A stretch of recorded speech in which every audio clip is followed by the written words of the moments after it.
This is Southern Cross News with Joe Palmer. The Tasmanian Labor Party is gearing up for its most important state conference, set to announce its full lineup of candidates for the upcoming state election. More than 200 delegates are expected to flood Georgetown this weekend as the opposition ramps up its campaign. It'll be the first state Labor conference under new leader Rebecca White.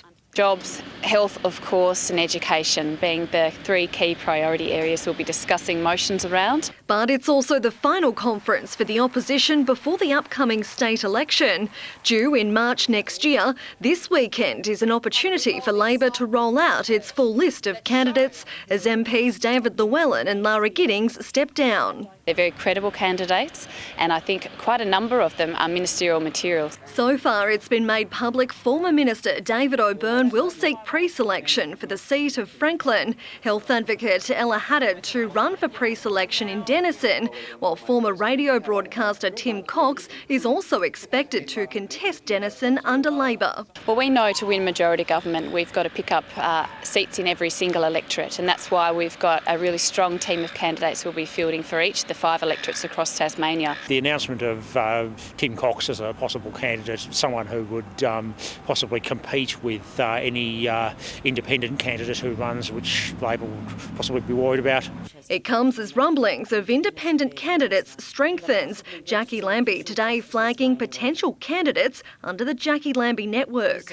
I think you'll hear some movement on that in the next 4 to 6 weeks. While a long-held rumour of Glenorchy Mayor Christy Johnston contesting Denison as an independent continues to simmer. Look, I don't think it's wise to rule out anything at this particular point in time. My commitment is to the people of Glenorchy, and it always has been.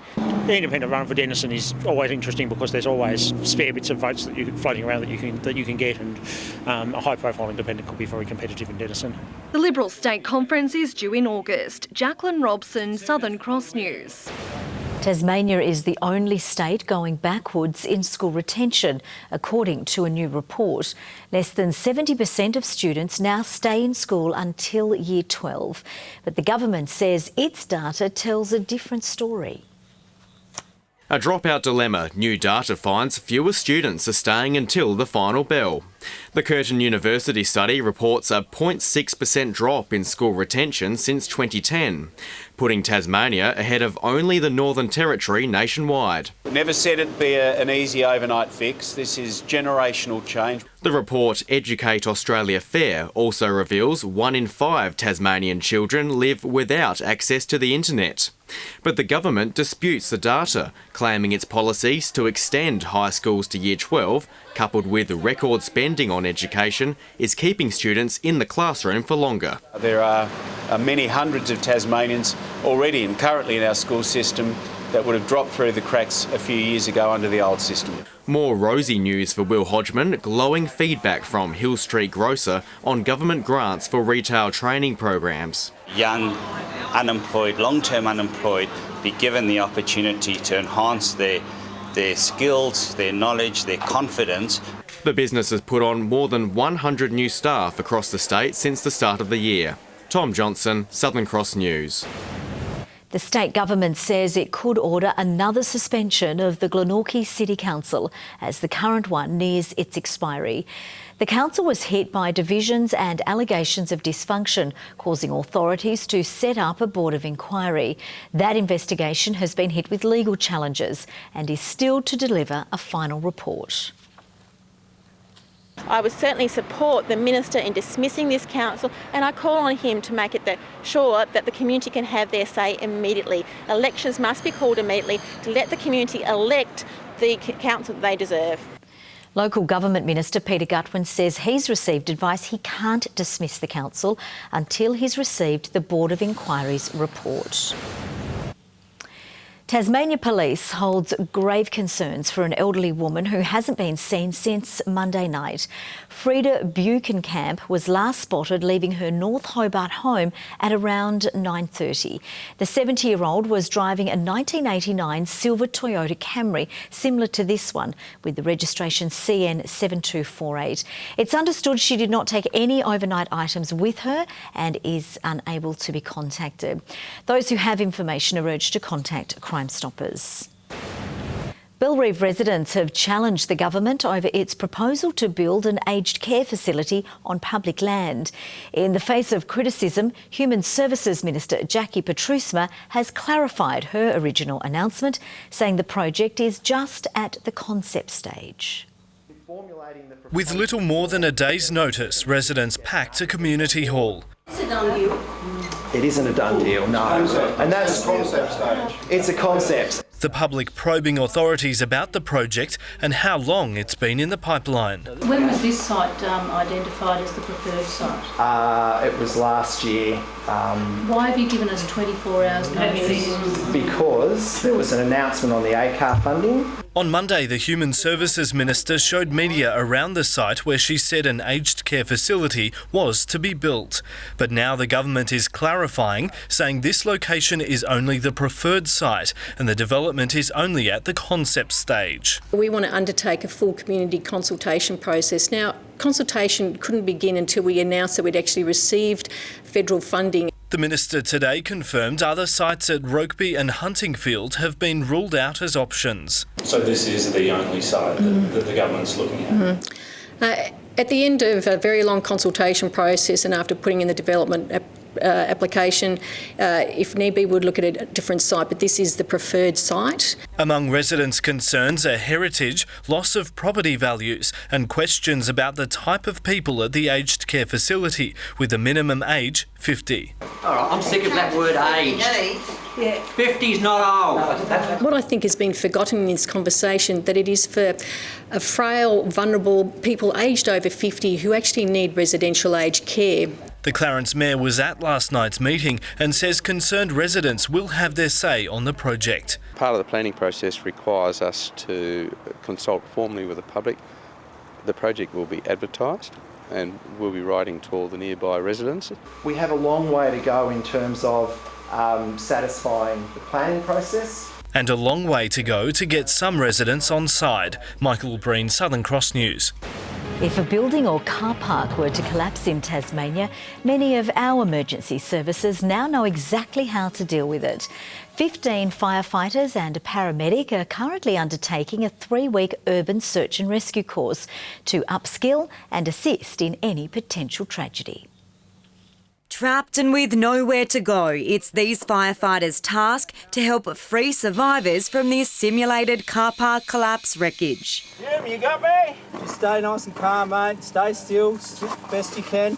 You might have some injuries you don't know about. Luckily, this is just a training exercise, but it could easily be reality. 2 scenarios involve structural collapses, another a car ploughing into a building, and the last a bus crash. Our candidates have to tunnel their way through and sort of find the casualties, deal with the casualties and bring them back out of the building. The course a chance for the TFS to enhance its capacity. If the Tasmania Fire Service has a incident where a building's collapsed and people are trapped, then it's our job to be able to make the building safe for our crews to be able to get in. And it's not just on home soil where our emergency crews can assist.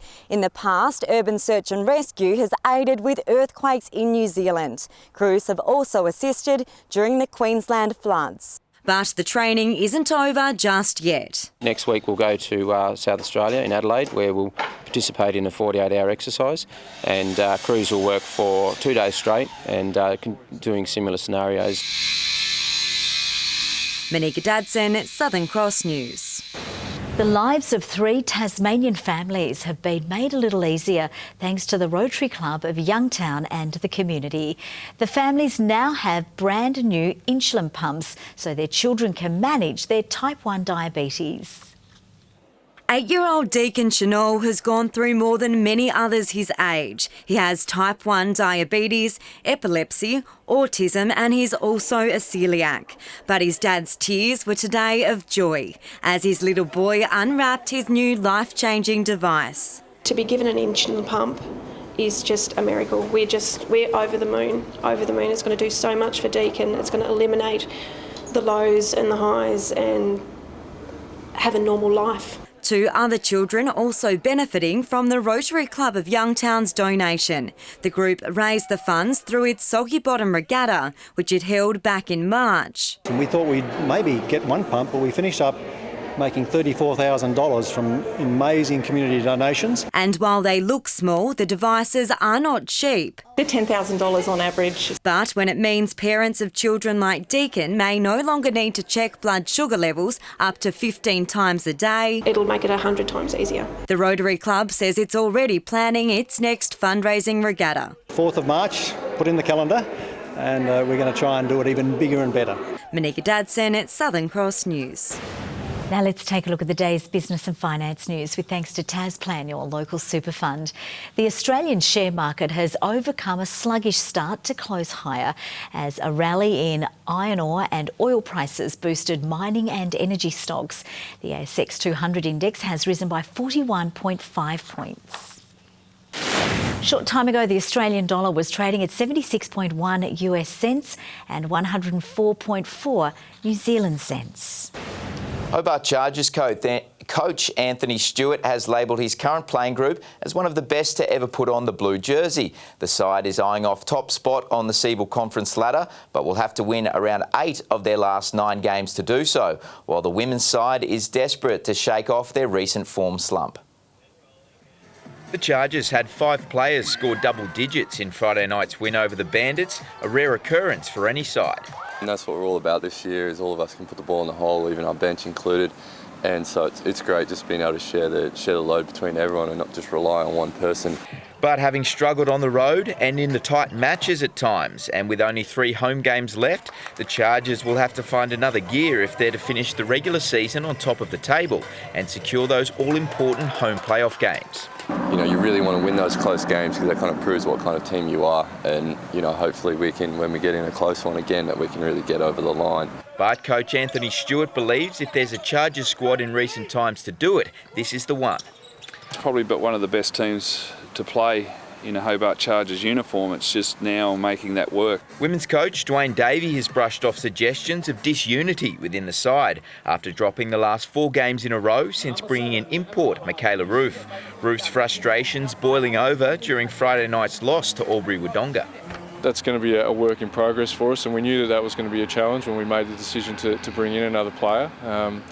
We obviously didn't expect to drop 4 in a row. Taking the F words now out of the vocabulary in finals, so it's one game at a time now, and we just focus on the challenge ahead each week now. The side take on competition heavyweights Geelong at the Deck on Friday night before the Supercats head north on Saturday to battle the Tawns, who'll be without guard Lauren Mansfield for one more match before she returns from Opal's duties. A win over the weekend will secure the side a playoff berth, and based on recent form, the young squad is every chance. Hopefully we can go through and do a few different things this week and against a team that's really physical and come out on the right side. Hello again. The cool temperatures continue today. Hobart 13 degrees, Launceston 11, Burnie and Devonport reaching 12 degrees. Friendly Beaches, King Island and Smithton all on our high of 14. Lake Leak the low with -6. A few showers over the north and west. Strawn 6 mils the highest fall. Strawn and Flinders Island recorded 13 degrees today. Low Head, Wynyard and Campania 12, Grove 11, Bushy Park 9, Lyoweeney 7. Extensive middle and upper level cloud over a large part of southeast Australia is linked to a trough over that region. We also have cloud over other parts of southern Australia. Cloud with a cold front is also moving over the Bight.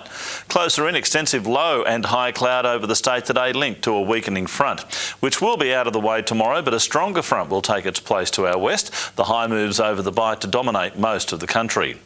West to northwesterly winds increasing to 20 to 30 knots during the day before tending southwesterly at similar speeds during the afternoon. Swells to 4.5 metres. Strong wind warning current for all coastal waters. Small craft wind alert for the lakes. A bushwalkers alert for the western and central plateau. Also a warning to sheep graziers for most grazing districts. A road weather alert once again for most of the state. Here it is for tomorrow. Showery day for Hobart, 11 the top, 10 for Cygnet, New Norfolk showers and 10 degrees. Launceston, an afternoon shower or two, 12 the high, 12 also for Devonport with a shower.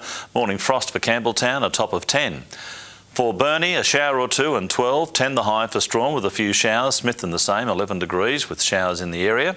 Possible afternoon shower for St Helens, 13 the maximum, 12 for Swansea, Fingal. Similar forecast, a cold start, 11 the high. On Friday, fine over the northeast with showers elsewhere, mostly contracting to the coasts, snow falling to 400 metres.